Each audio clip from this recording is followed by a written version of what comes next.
स्वागत है आप सबकी आज के इस वीडियो में। और चैप्टर नंबर 3 तक हम लोग लास्ट वाली वीडियो में कंप्लीट कर चुके हैं। आज चैप्टर नंबर 4 यानी वैद्युत धारिता इलेक्ट्रिक कैपेसिटेंस आगे स्टार्ट करेंगे। तो इसमें जो नंबर 1 पर आप स्टार्ट कर रहे हैं आज का फॉर्मूला वो है चालक की वैद्युत धारिता यानी कैपेसिटेंस ऑफ अ कंडक्टर। और इसमें जो फॉर्मूला आप सीधा सीधा ध्यान करेंगे ये हो जाएगा आपका C=Q/V। क्यू से आपका अगर यूनिट के बारे में बताएं तो कूलाम, और वी से इसका बनेगा वोल्ट। इसकी डायमेंशंस बोर्ड के पर्पज से तैयार जरूर करिएगा। अगले क्वेश्चन पे आते हैं। इसमें विलगित गोलीय चालक की धारिता के उसके ऊपर न्यूमेरिकल काफ़ी बार देखा गया कि इसमें रेडियस आपको गिवन होगी और इसमें सी आपसे पूछा जाएगा। तो सीधा सीधा अगर मैं से लिखूं तो C=R/9 × 10⁻⁹। ठीक है, तो उसमें जो भी रेडियस आपको गिवन करके दे रखी हो उसमें 9 × 10⁻⁹ से आप डिवाइड करके उसकी कैपेसिटेंस यानी धारिता का पता कर सकते हैं अगर रेडियस गिवन होगी उस कंडीशन में। ठीक है, अगले वाले में आते हैं पैरेलल प्लेट कैपेसिटेंस को। जैसे आप देख पा रहे हैं समांतर प्लेट संधारित्र की धारिता, जिसमें आप यहाँ पे देख रहे हैं C=ε0K × A/D। ए क्षेत्रफल है, डी प्लेटों के बीच की दूरी है। वहीं पर अगर कई सारी प्लेटें हो तो यहाँ पर आप देख पा रहे हैं कि ε0A/D/K1 + D2/K2 और +D3/K3 इस तरीके से लिया जा सकता है। आगे देखें, इसके कॉम्बिनेशन के ऊपर काफ़ी न्यूमेरिकल्स आप इसको देख सकते हैं। तो संधारित्रों के श्रेणी क्रम संयोजन की तुल्य धारिता इसमें गिवन है। जैसे कि अगर मैं इसमें डायग्राम अगर इसमें बनाएं तो इसमें ये श्रेणी क्रम में लगे हुए हैं। तो श्रेणी क्रम में अगर मैं इसको अरेंज करूं तो इस तरीके से ये लगे हुए होंगे C1 C2 और C3 कैपेसिटेंस वाले की। इसकी तुल्य धारिता अगर पूछी जाए तो इसमें टोटल जो वैल्यू है वो इस फॉर्मूले से निकलेगी। इसमें थोड़ा सा अंतर है कि आपको यहाँ प्लस में बीच में प्लस और लगाना है। यहाँ पर 1/C1 + 1/C2 + 1/C3 होगा। और अगर यही समांतर प्लेट में लगे रहते तो उनको सीधा सीधा ऐड किया था C=C1 + C2 + C3। आप सभी के लिए एक जानकारी और दे दूं कि ये सभी जो भी न्यूमेरिकल्स या जो भी फॉर्मूलेज आप मेरे द्वारा यहाँ पर देख रहे हैं इस चैनल की प्लेलिस्ट में जाकर आप वहाँ पर स्पेशल बोर्ड परीक्षा के लिए, ठीक है, 12th क्लास के लिए स्पेशल क्वेश्चंस दे रखे हैं, तो उनको ज़रूर आप एक बार देख लीजिए। आगे देखें, जैसे मैंने अभी बताया आपको समांतर प्लेट संधारित्र की धारिता के लिए अगर सीधा सीधा आपसे पूछा जाए तो उसमें यही होगा। देखिए इस तरीके से अगर ये लगे हुए हैं तो आपके समांतर हैं, यानी पैरेलल कंडीशन में ये लगे हुए हैं। कैपेसिटेंस और रेजिस्टेंस उसमें अंतर ये है कि जैसे मैंने भी आपको बताया कि अगर ये इस तरह से श्रेणी समांतर क्रम में लगे हुए हैं तो उनको आप सीधा सीधा ऐड करेंगे, C1 + C2 + C3 करेंगे। रेजिस्टेंस का जिससे जस्ट डिफर होता है, इससे जस्ट उल्टा होता है। अगर यहाँ पर आप थोड़ा मान लीजिए रेजिस्टेंस अगर इस तरीके से लगे होते, ठीक है ना, तो उनको आप 1/R करके चलते। जैसे कि ये वाली कंडीशन अगर समान लगाई जाए रेजिस्टेंस के लिए, तो रेजिस्टेंस अगर श्रेणी में लगे हुए हैं रेजिस्टेंस के लिए इस तरीके से सिंबल रहते हैं। ओके, तो ये आपका R1 R2 R3। जबकि ऊपर वाले केस में भी आपने देखा था कि 1/C1 और 1/C2 के द्वारा इनको जोड़ा गया था। वहीं पर इसका उल्टा चलता है, इसमें सीधा सीधा आप आर्क करेंगे R=R1 + R2 + R3। तो थोड़ा अंतर ध्यान रख लीजिए, उस अंतर के बेसिस पर ही आप इन सब चीज़ों को समझ पाएंगे। और इसमें एक न्यूमेरिकल आपको मिलना है। इसमें पूछा जाएगा कि चार्ज कितना कैपेसिटेंस प्रत्येक जो संधारित्र है उसके ऊपर कितना कितना आवेश दे रखा है। चलिए आते हैं फॉर्मूला नंबर 4 पे। आवेशित चालक या आवेशित संधारित्र की वैद्युत स्थितिज ऊर्जा। तो वैद्युत स्थितिज ऊर्जा क्या होती है? किसी भी संधारित्र को आवेशित करने में जो किया गया वर्क डन है या जो किया गया कार्य है वो संधारित्र की वैद्युत स्थितिज ऊर्जा कहलाती है। उस पर आपको न्यूमेरिकल अंक के प्रश्न मिलना संभावित है। तो इसमें जो 3 फार्मूले आपके चलते हैं, 3 फार्मूले का मतलब ये है कि न्यूमेरिकल में मोस्ट इंपॉर्टेंट कह लो आप इसको, ठीक है, इसमें आपको न्यूमेरिकल जरूर मिल जाएगा भाई। तो इस फार्मूले को आप अच्छे से देख लें। तो 1/2 QV और सब में वही है कि 1/2 C=Q/V से अगर मान रखते हैं तो ये तीनों मान आपको पता चल जाएंगे। ठीक है ना, तीनों मान आपको यहाँ पर ये दिखाई देने लगेंगे। उसके बाद आते हैं वेनिस्ट विभव पे, कॉमन पोटेंशियल पर। इसमें सीधा अगर आर्टिकल के ऊपर बात करें तो दो कंडक्टर हैं, उन पर चार्जेस Q1 Q2 हैं और उनकी कैपेसिटेंस दोनों की अलग अलग C1 और C2 हैं। पोटेंशियल V1 और V2 हैं। ठीक है, अगर इन्हें थोड़ी देर के लिए संपर्कित कर दिया जाए तो इनके ऊपर जो वेनिस्ट कॉमन चार्ज आएगा, तो कॉमन चार्ज कॉमन पोटेंशियल कितना होगा, तो उसके लिए यहाँ सीधा सीधा फार्मूला आपके पास में कि टोटल चार्ज अपन टोटल कैपेसिटेंस, तो Q1 + Q2/C1 + C2। और यहाँ पर Q1 की जगह C1 V1 और +C2 V2/C1 + C2 के द्वारा आप कॉमन पोटेंशियल पता कर लेंगे। ऊर्जा घनत्व की परिभाषा पूछी जाती है कि एकांक आयतन में किसी भी संधारित्र के भीतर ऊर्जा की उपस्थिति या ऊर्जा की मात्रा ऊर्जा घनत्व कहलाती है, उसको आप यू से दिखाते हैं, और U equals to U upon volume. ठीक है, यहाँ पर देख रहे हैं प्रति एकांक आयतन, आयतन का काम यहाँ कौन कर रहा है, वॉल्यूम कर रहा है।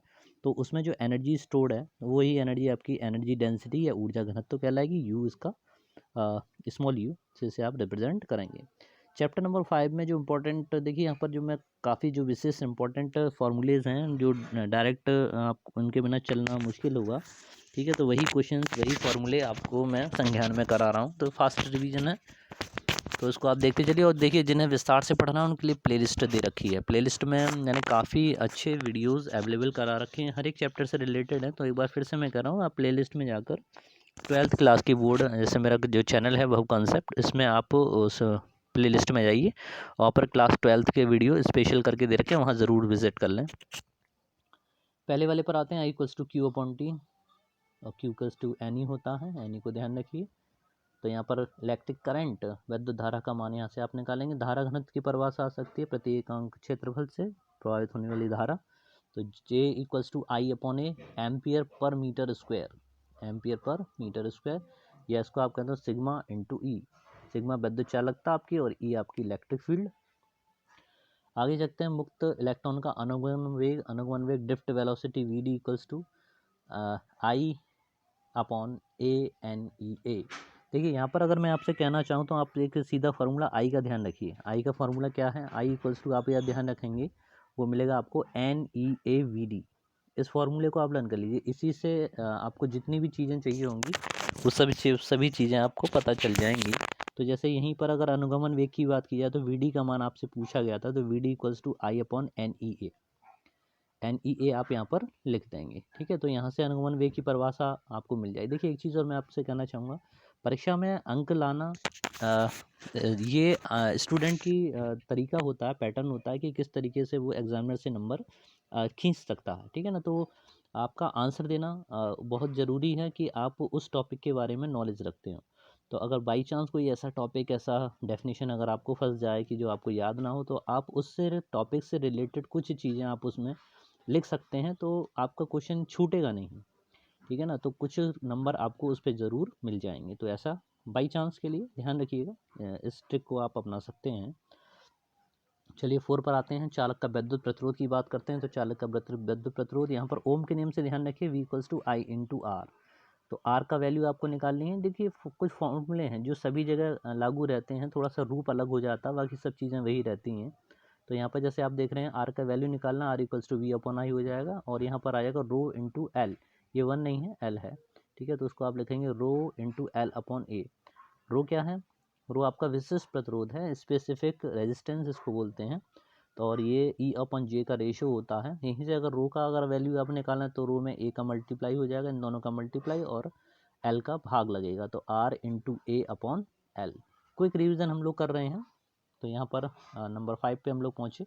तो वैद्युत प्रतिरोधकता, जैसे देखिए जैसे मैं अभी आपको बता रहा था, तो R equals to rho equals to R into A upon L, तो इसी फॉर्मूले का रूप है।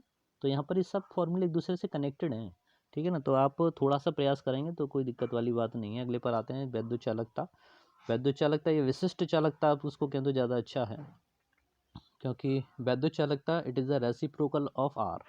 इसको हम कैपिटल जी से दिखाते हैं। कैपिटल जी जो होता है वो विद्युत प्रतिरोध आर का व्युत्क्रम होता है। तो जितनी प्रॉपर्टी होंगी आर के उसका जस्ट रिवर्स होगा विद्युत चालकता, इसको आप कैपिटल जी कहेंगे।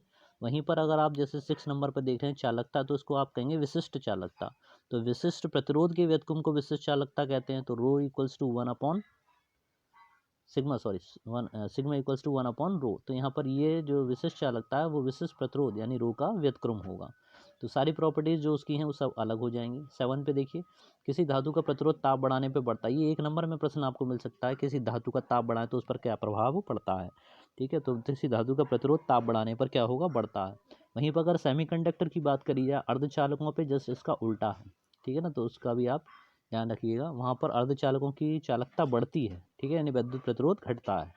ओके, और ये भी ध्यान रखिए कि परम शून्य ताप पर जो अर्धचालक हैं वो बिल्कुल इंसुलेटर की तरह काम करते हैं, विद्युत प्रतिरोध उनका बहुत हाई हो जाता है। Okay, question formula number 8 most important कहना चाहूँगा इसको भी मैं। ठीक है। इस पे तो देखिए इसको आप ज़्यादा फोकस ना करिएगा, इसमें थोड़ा सा ही कभी कभी क्वेश्चन बने हैं, तो ये चीज़ इंपॉर्टेंट है। ठीक है, नंबर 7 पे किसी धातु का प्रतिरोध ताप बढ़ने पर बढ़ता है। 8 पर आते हैं, किसी विद्युत प्रतिरोध में वह विद्युत ऊर्जा।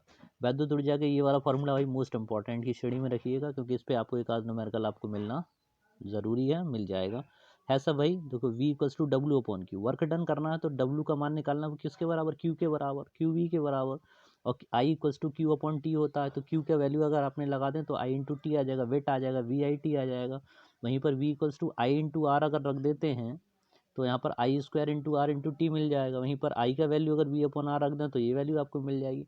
तो सभी फॉर्मूले एक दूसरे से रिलेटेड हैं, आपको ज़रूरत है थोड़ा सा प्रयास, थोड़ा सा एफर्ट करने की। ठीक है, तो हम नंबर 9 पर आते हैं, और इसमें दे रखा है चालक तार में उत्पन्न ऊष्मा। तो चालक तार में उत्पन्न जो ऊष्मा है, W और ऊष्मा में क्या संबंध होता है, W equal to J into है, J आपका यांत्रिक तुल्यांक कहलाता है, मैकेनिकल इक्विवेलेंट बोलते हैं। 4.18 इसकी वैल्यू होती है। ओके, तो यहाँ पर ये वैल्यू आपको ध्यान रखनी है। तो यहाँ पर ऊष्मा और तार में संबंध हो गया। सी के बाद देखिए शक्ति की बात करें तो P equals to W upon T. अब W अपॉन टी में क्या है कि ऊपर जो 8 नंबर आपने देखा था उसमें सभी में T का आप भाग लगा दीजिए। ठीक है, तो T इसके नीचे, T इसके नीचे, T इसके नीचे, और सभी जगह जब T आ जाएगा तो T से T कैंसिल, या T से T कैंसिल। तो ये सभी फॉर्मूले आपको दिखाई दे जाएंगे। तो क्वेश्चन फॉर्मूला नंबर 8 को अगर याद कर लेते हैं तो आपके शक्ति के सारे फॉर्मूले बन जाएंगे। फिजिक्स की सबसे अच्छी खूबसूरती यही लगती है कि उसमें सब चीज़ें एक दूसरे से रिलेटेड हैं, इसमें कुछ भी हमें रटना नहीं है। 11 पर आते हैं, तो किलोवाट में विद्युत ऊर्जा का मान आपको पता करना है। तो यहाँ पर विद्युत ऊर्जा किलोवाट घंटा यानी वाट जिसको हम बोलते हैं, तो 1 वाट की डेफिनेशन P किलोवाट में दे रखा हो, किलोवाट में दे रखा है, और T आपके घंटे में। यहाँ पर ये इसका मान निकालने के लिए पूरा वैल्यू आपको दे रखा है। इसको ज़रा P इंटू वाट, T सेकंड समय में दे रखा हो, 1000 से भाग लगाएंगे, यूनिटों की संख्या निकालेंगे तो P इंटू टी अपॉन 1000। ठीक है, किलोवाट में दे रखा है तो कोई दिक्कत नहीं, लेकिन अगर वाट में दे रखा हो तो 1000 से भाग लगाएंगे और T से आप मल्टीप्लाई करेंगे। T आपका घंटे में होना चाहिए। इसके लिए एक एग्जांपल ले लेते हैं। जैसे मान के चलिए कि एक 100 वाट का बल्ब है।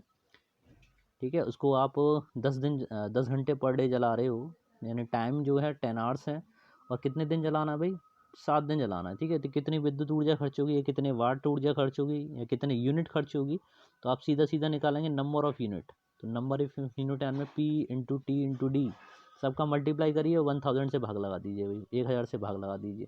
तो 100 P का मान लगाया, T टाइम कितना जलाना, 10 इंटू 7 डेज आया, अपॉन में 1000, 1000 से भाग लगाएंगे, 3 जीरो से 3 जीरो कैंसिल कीजिए, क्या बचेगा, 7 बचा, 7, यानी 7 यूनिट लाइट उसकी आप कंज्यूम कर पाएंगे। तो इस तरह से ये वाला चैप्टर आपका यहाँ पर कंप्लीट होता है।